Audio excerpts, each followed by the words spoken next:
আজ আমি ঘরোয়া পদ্ধতিতে চিকেন রোল বানানোর রেসিপি দেখাবো। আর আমরা যদি এত সুন্দর চিকেন রোল যদি বাসায় ঘরে বসে বানাইতে পারি তাহলে রেস্টুরেন্টে খাওয়ার কোনো প্রয়োজনই পড়ে না। তো দেখুন আমার এই মজাদার চিকেন রোলের রেসিপিটি।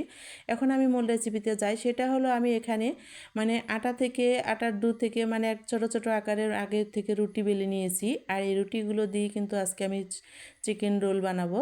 তো এখন আমি এখানে একটা রুটি নিয়ে নিয়েছি আর দুই সাইডটা এভাবে একটু মোড়াই দিয়েছি। এখন মাঝখানে যে পুরগুলো আমি তৈরি করে রেখেছি সেই পুরগুলো দিয়ে দিচ্ছি। আর এই পুরগুলো দেওয়ার পরে কিন্তু এখন আমি দেখেন এভাবে করে উল্টায়ে ভাঁজ দিয়ে নিচ্ছি। আপনারা নিশ্চয়ই দেখে বুঝতে পারছেন। তো একটা আমার কিন্তু বানানো রেডি হয়ে গেল। এ পর্যায়ে কিন্তু আমি সবগুলো রোল কিন্তু বানিয়ে ফেললাম। এখন আমি তেলে ভাজার কাজে যাব, তার জন্য কড়াইতে তেল গরম করতে দিয়েছি। আর তেলটা কিন্তু আমার বেশ গরম হয়ে গেছে। এখন আমি তেলে দিয়ে দেবো ভাজতে।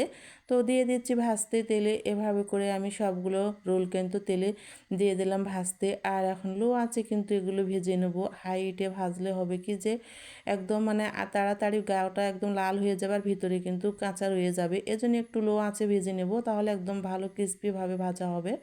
তো একদম আমার পছন্দের গোল্ডেন কালার করে কিন্তু একদম ভাজা হয়ে গিয়েছে। এখন তেল থেকে আমি ছাঁকিয়ে উঠিয়ে নিচ্ছি।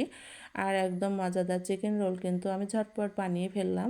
তো এই যে দেখুন তেল থেকে ছাঁকিয়ে উঠিয়ে নিচ্ছি। আর এখন আমি যেখানে রাখতেছি প্লেটে। তো এই যে দেখুন কত সুন্দরভাবে আমার এই চিকেন রোলটা একদম বানানো রেডি হয়ে গেল।